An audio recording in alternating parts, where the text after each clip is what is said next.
Our next speaker is Tim Ryan, and to welcome and introduce Tim, I'd ask Henry Green, President of the National Institute of Building Science and a past ICC Board President, to introduce Tim and take the next session. Thank you. Henry. Good morning and welcome to our international guest. You have a real distinct pleasure before you today to have someone who I've known over the last 35 years or so to talk to you about some of the activities that are going on with the National Institute of Building Sciences. Tim is local here in Overland Park, Kansas, where he's worked for over 35 years. Overland Park has a distinction of having been named the 6th ranked city in the Money magazine top 100 best places to live in America. So they're doing a lot of really good things here in Overland Park. Tim is a former president of the Boca International. He has been in the code business for more than 35 years. He is, in fact, a champion of codes. He's a moderator, so all of you that are going in there that have a code issue, you'll see him up on the stage and doing moderation. Tim got appointed to the Institute Board, the National Institute of Building Sciences Board of Directors, and has the distinction, as far as I know, of being the only code official in the United States appointed to a board by the President of the United States. He carries with him that distinction, and he is now the Honorable Tim Ryan because of his appointment. Tim has served on our board since that time. He has served as our chairman, continues to serve, and he's going to give you an overview of some of the activities that we have going on at the Institute that we find, or we believe that the international community will find interesting as to how we're addressing much of the issues around resilience, sustainability, construction activities, and promoting better buildings in the United States. Tim?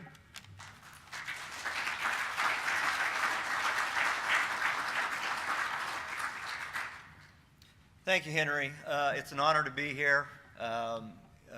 One of the things I will say, one of the best jobs that I ever had, or one of the best things that I did as my one of the first few years I was on the NIBS board, was our board hired Henry to take over our slot as president, as basically our CEO. And since Henry's been in charge of the Institute has kind of became more known. His charge was to make the Institute known all over this country internationally, and Henry has done an excellent job of doing that. People know who we are. Mainly, the best thing is the people who know we are is the President of the United States and our legislature in Washington, D.C. Before that, nobody knew about codes on the Hill or what was going on in the construction industry, and Henry has changed all that. So I want to thank Henry for that. It's great to be here, and kind of like Stacy, I'm not an expert in all this, but unlike Stacy, I brought help, okay? Ryan Kolker over here is Henry's right-hand man, and he heads up a lot of these committees and stuff, so if I get in trouble, I've got help. So Ryan's right over here. So let's get started. Oh, there it is. So this is kind of the agenda I want to talk about. When you talk about a resilience community or a resilient community, the first thing you have to know is what is resilience. And you know, that gets discussed all the time. There's different definitions of what resilience is, and I'm going to show you what the definition is that the Institute has kind of settled on in a white paper that we put out about a year ago. And I'm going to use that white paper and a former study that we did about 10 years ago as really the basis of this presentation. So what is resilience? Well, the definition that we use in our white paper on incentivization is it's the ability to prepare and plan, absorb, recover, or more successfully adapt to actual or potential adverse events. What that means to me is how is a community prepared for a disaster, and how does a community get back up and running immediately after a disaster? And you know, I always kind of put myself out there as a local building official, code official. I'm kind of where the real world meets policy. because I sit on boards of direction, I see policy getting made all over this country, but then I have to go out and enforce codes and make sure that our community can withstand and is ready, prepared for any kind of natural event that we may get hit with. And again, this definition was derived, or we really kind of stole it from the National Academies, their publication on disaster resilience, A National Imperative. That's a document, it's a publication. And I'm going to use a lot of these publications and challenge you to pull them up, read them, they're online, because there's a lot of good information in there on developing resilient communities. And again, this is the white paper I'm talking about that the Institute put out about a year ago, I believe now. It's been that much time. And it's called Developing Pre-Disaster Resilience Based on Public and Private Incentivization. And I'm going to talk a little bit more about that and why that's important to us.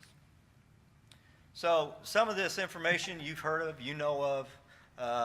I'm one of those people who have been fortunate enough to be boots on the ground in Katrina, even though I'm from Kansas. I was invited to Katrina immediately following that disaster by James Lee Witt. Most of you know that name. James Lee is the former director of FEMA under the Bill Clinton administration, and he asked me to come down there and kind of walk around and look and kind of as an advisory approach to him. But obviously the number of deaths is unacceptable, but the thing I want to kind of focus on is that the population and the economic impact. You know, that is common in most disasters. As we speak today, 100,000 people still have not returned to the city of New Orleans. So obviously when you have that loss of population, it's a huge economic impact. So that starts to ask the question, well, how resilient was that community before the disaster? And I want to compare that. Actually, this is the lower Ninth Ward. We were able to kind of tour this immediately following disaster, and you can see it's total devastation. There's nothing there that can be rebuilt, particularly with the oil tanks that had collapsed and the oil-drenched walls and stuff. There's just nothing to save there. And I took this picture because I had the opportunity to be in the lower Ninth Ward about 4 to 5 years after the disaster. And why this picture is important to me is because you see in the background, that is one of the Brad Pitt Foundation homes, brand new homes, about $250,000, $280,000 home. And sitting right next to it is what is left of a home that was there, where you still got the steps and a little bit of the concrete slab of a home that was there. And this is 4 to 5 years after the disaster. So that shows you, and that's kind of an indication, people didn't come back. Okay? They went somewhere else. Now, let's go to Greensburg, Kansas. This is in my backyard. Greensburg, Kansas is a small community out in central Kansas. And again, it was hit by an F5 tornado, a very devastating tornado. That tornado was about 2 miles wide. It was an unusual tornado for an F5 because of the width of the tornado, and it was on the ground for a sustained period of time for about 23 miles, which is unusual for a tornado. The problem is the city was only about 2.5 miles wide, and it hit it dead center. So it was almost complete devastation. And just as of a couple of years ago, according to the 2010 census, and I still think it's that way today, only about 50% of the population has returned.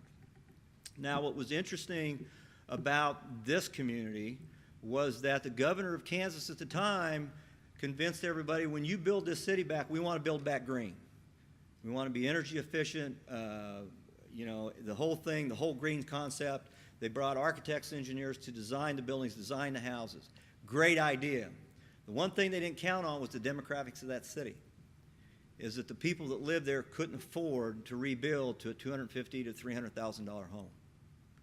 And there hasn't been a new home built there in 2 or 3 years, and only 50% has come back. So again, that plays into the role of our whole resiliency effort, because it's not just about we can mandate codes, we can mandate construction, but it still comes down to how is it going to get paid for. And we're going to talk about that here in a little bit. This is a picture of that tornado. You can see the massive size of the tornado. And this is, I find this picture interesting when we took it, because you can see the total devastation. But what is unique about this picture? What's still standing? grain silos in the state of Kansas are very important. It's still up. So we have the technology, we have the ability to build sustainable buildings and resilient buildings. Achieving resilience. This is a quote from one of the studies that the Institute did about 10 years ago, and it's a very important study. And it is developing pre-disaster resilience. Oh no, this is the newer one, I'm sorry, that I mentioned earlier, the white paper on incentivization. So let's talk about building codes a little bit more in depth. I believe that the United States has one of the most sophisticated programs for developing codes. And if you've never witnessed how our codes get made, it's happening right across the hallway over here, okay? If you've never been to a code hearing here in the United States, here's your opportunity to see how we do it. It's not perfect, but it's very good, and we write some pretty good building codes. And as a moderator, I have the opportunity to sit up there at the dais, and I get to listen to every word of testimony. And it is exhausting. You know, a lot of people think, well, we come here because it's fun and everything. No, we come here to work, and we work very hard. But even with as sophisticated codes as we have, not only in this country but other countries, we're always going to be vulnerable to natural disasters, and we have to deal with that in the best way we can. And we have to be prudent, and we have to invest in mitigation. And this is the quote I was trying to get to, where mitigation should be considered in the broadest sense to encompass mitigation projects and processes. The key to this code is building codes, okay? And this was a study by the Institute called Natural Hazard Mitigation Saves, an independent study to assess future savings from mitigation. And again, this study was paid for by FEMA, contracted with the Institute. And this is one of the most famous studies that's quoted today in this country, because it came out and it says for every dollar you spend on mitigation, you save our society and our federal government $4 in recovery costs. Okay, and that is huge. And we are in the process now of working with FEMA and some other agencies to revisit this study 10 years later, because we think that 1 in 4 is probably more like 1 in 15, 1 in 20 now, based on construction standards today and the things that we have to deal with. Okay? So we're getting there. Hopefully the Institute can be successful and we can bring more people together to even do a better study. But one of the key parts of this was the building codes. And you had to rely on building codes to achieve that level of mitigation. And here's the other thing, and this is very important to me as a building official, is that all communities should have their building codes incorporated into their emergency management plan. Okay? That is key, because your emergency management plan has to deal with recovery and mitigation, and your building codes are a key part of that. And have you adopted the more recent codes? Okay? Or are you still on a code that's 20 or 30 years old? And believe it or not, in this country, that is still the case. I live in the Midwest in a very rural state. There are communities that they're on codes that are 20, 30 years old, and there are some cities that don't even have codes. I talked about Greensburg, Kansas. They didn't have any codes. They didn't have any building department. And immediately after that tornado, guess what? They are now the largest construction project in the state of Kansas, and they have no codes. And because the Heart of America chapter of ICC, the building officials chapter, we kicked in, we sent people in, we did their plan review, we did their inspections. I called ICC, we've got them building codes that were donated, and we helped them out until they could get the staff on board and get rolling. The contemporary codes that we are writing today, I firmly believe, do address resiliency to a certain extent. Okay? The first thing are seismic conditions in the code. Okay? Again, the work of the Building Seismic Safety Council. Building Seismic Safety Council is a council of the National Institute of Building Sciences. They were created in 1979 as an effort between NIBS and FEMA. And as of today, they are largely responsible for most of the seismic requirements within the code. And you're going to see representatives from the Building Seismic Safety Council here this week. They have code changes, and we have pretty good seismic requirements. Are they perfect? Are they 100% effective? No, no code is. But in this country, we build buildings pretty good from a seismic resistance standpoint. Some of the other things that are in our code, and obviously I can't go through the entire code, but just some examples. You know, years ago we had a task force on braced wall panels in our residential code. that makes our homes more resilient, particularly in lateral movement and wind conditions and earthquake requirements. And something as simple as portal frame construction. One of the things I will tell you from being boots on the ground, looking at disasters after a tornado here in Kansas, you know, one of the things you determine real quickly is that when the garage door goes, the house is gone. Because once that garage door, it just blows it off the foundation. So now because we've got more robust portal frame requirements on our homes, we have a lot more resiliency in our homes to tornadoes, wind conditions, and things of that nature. So the codes do provide us a lot of resilience. Now, some of the things that we have to deal with in the codes. When you adopt a code, regardless of whether you're a state jurisdiction or local jurisdiction, you have to have the political will. You have to have your politicians behind you every step of the way. I've always been fortunate that our council and our elected officials have always supported the work that we do in the Building Safety Division. The other thing that I think is very important, when you adopt codes, you have to have a task force of stakeholders. Adopting codes should not be done in a vacuum. You have to bring all the stakeholders to the table, particularly when you're adopting a new code. That is very important. Why? Because if you don't have what I call build-in, and when I say build-in, I don't mean buy-in,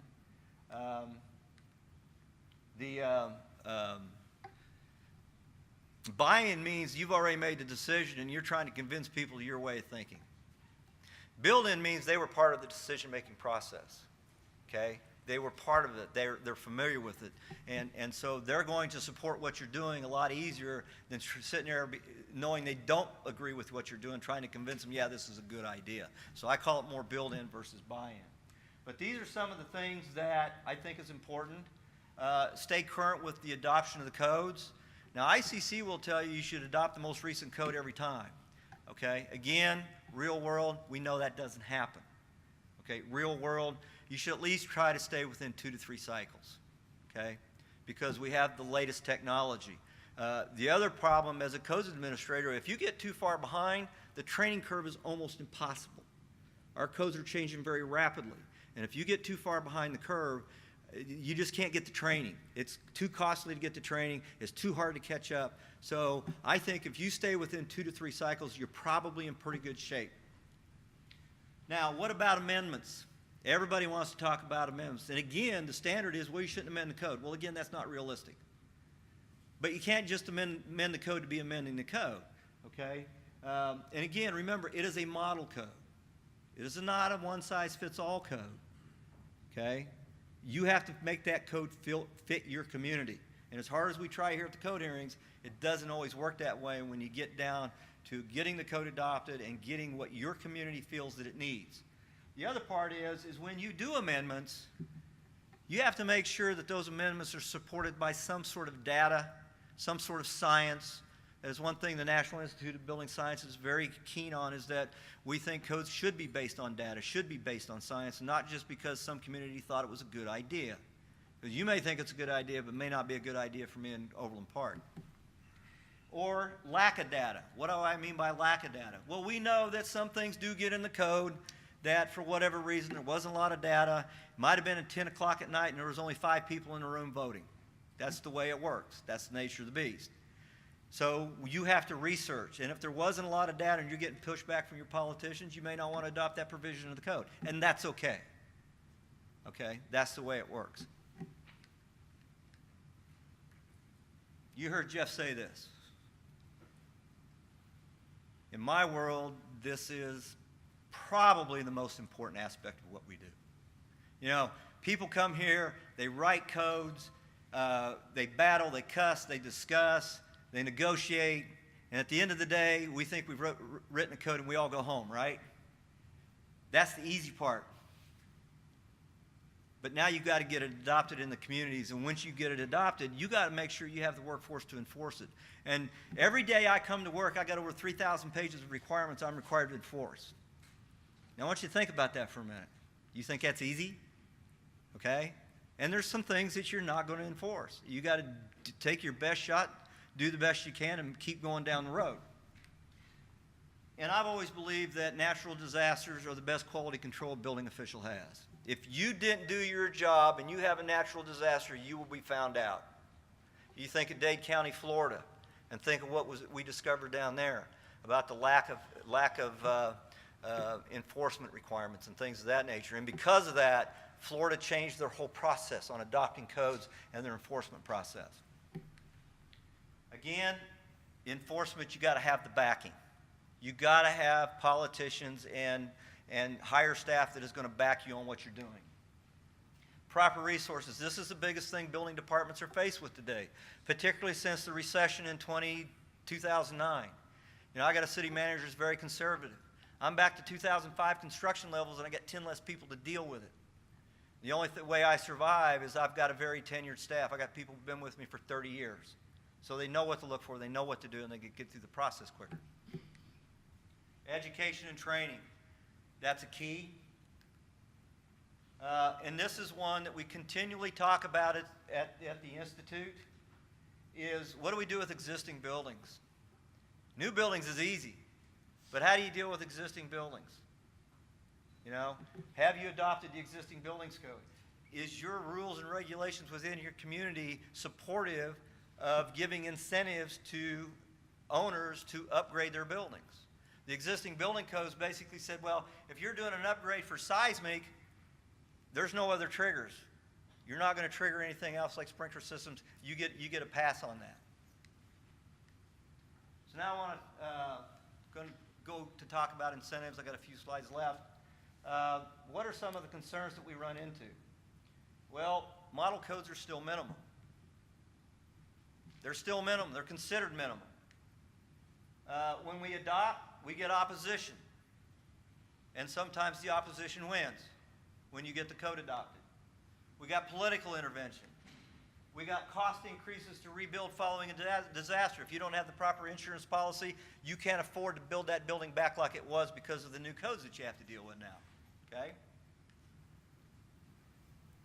This is the exact verbiage out of the 2012 International Building Code. It says this is minimum requirements. It says right in the book.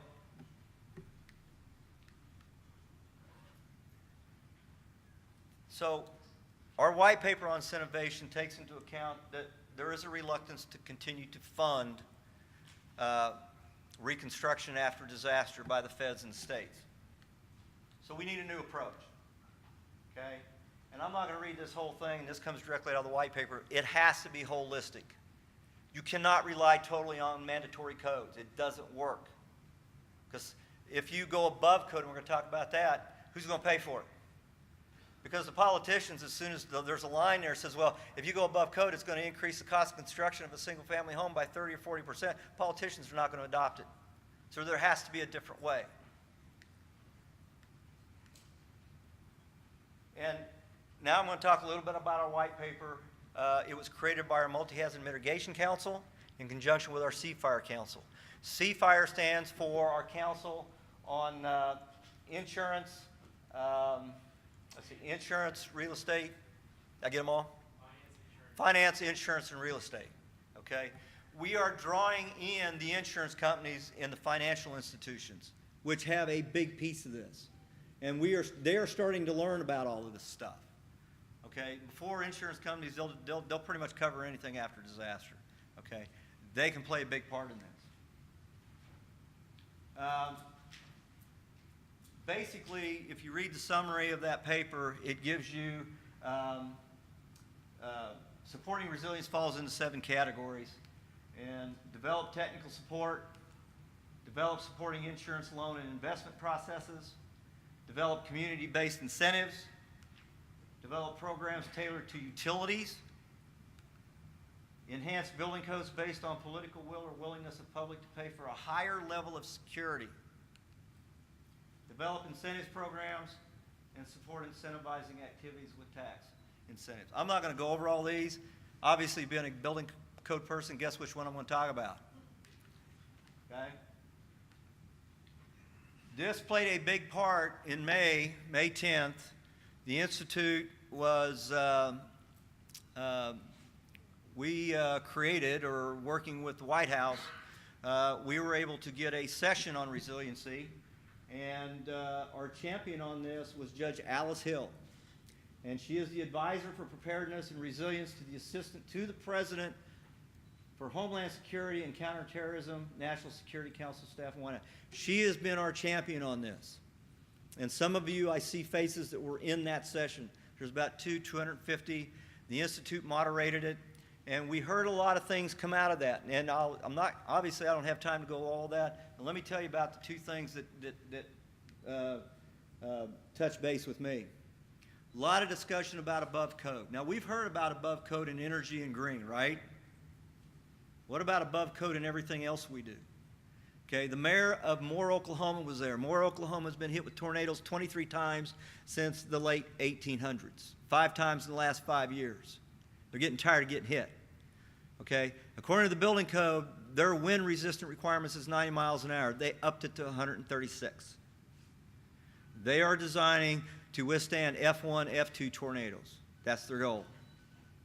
You heard the other day in the governmental relations about the tornado impacts on this country. F1 and F2 is all they can go for right now. The other thing I heard was that the data we use to write building codes is based on historical data. The question is that working anymore?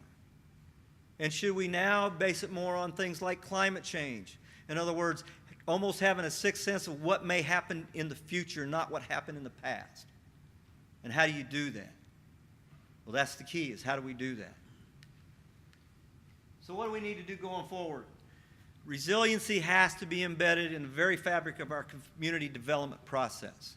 How we plan our communities, how we build our communities, how the businesses get involved in that, how the insurance companies get involved in it, the financial institutions. And it also has to become part of our nation's economic fabric, because natural disasters, in more cases than not, are an economic devastation to communities. Our National Council of States on Building Codes is looking at this right now about collaboration of public and private stakeholders during development, design, and construction. How do we do that? How do we get communities to collaborate and not adopt codes or create these processes in a vacuum? And this is another key issue. How do you get this into the academic curriculums at our colleges, our universities, even our high schools? Okay? We've got to break that barrier to get the people in academic to include codes and resiliency into the design of our buildings and our communities. And again, I already talked about conduct a follow-up to our natural hazard mitigation saves.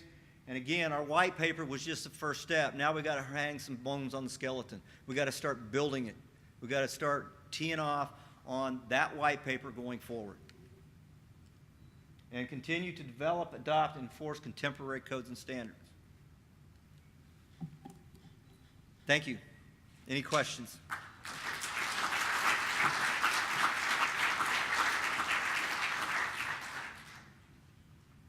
Yes, sir.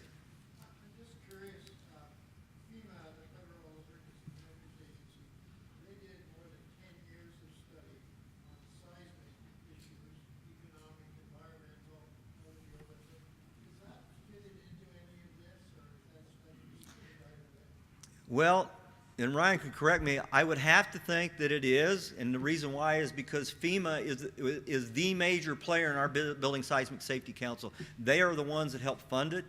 They have members of the board of directors. They are there. Ryan, Ryan, if you want to elaborate on that. Yes, so the Institute, through the Building Seismic Safety Council, works with the National Earthquake Hazard Reduction Program, which really sets up the research, the policies, the code development process through seismic issues. So basically the way the Building Seismic Safety Council works, they bring together seismic researchers with design professionals and code experts to really figure out what is the latest data and information we have from seismic events and how do we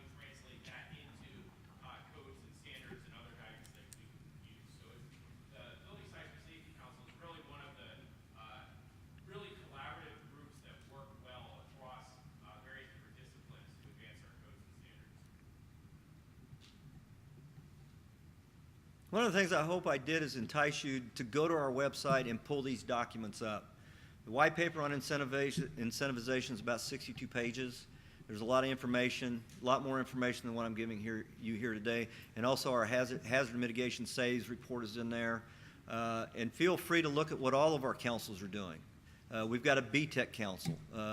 We've got MMC, C-Fire. We've got Building Seismic Safety. The National Council of States on Building Code. So we've got various councils that are working on a lot of different things. So, any other questions? Okay, thank you very much.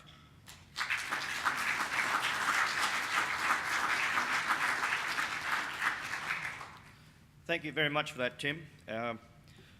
Again, you know, you raised some issues there about our codes and minimum codes. Unfortunately, our building fraternity think it's the maximum code, and I think that's a universal issue as well. Some of the issues in that, you know, the small cost up front was the big saving at the end. I don't think people realise that. Instead, they just focus on that cost up front. And you also talked about it important to have codes embedded in the emergency management codes. We had a situation some years ago. We had a cyclonic event that came through a community, and the emergency management at the time decided to dispense with any permitting, just come in and fix it. And certainly from the code geek profession, we were sort of saying, hey, this is not going to work.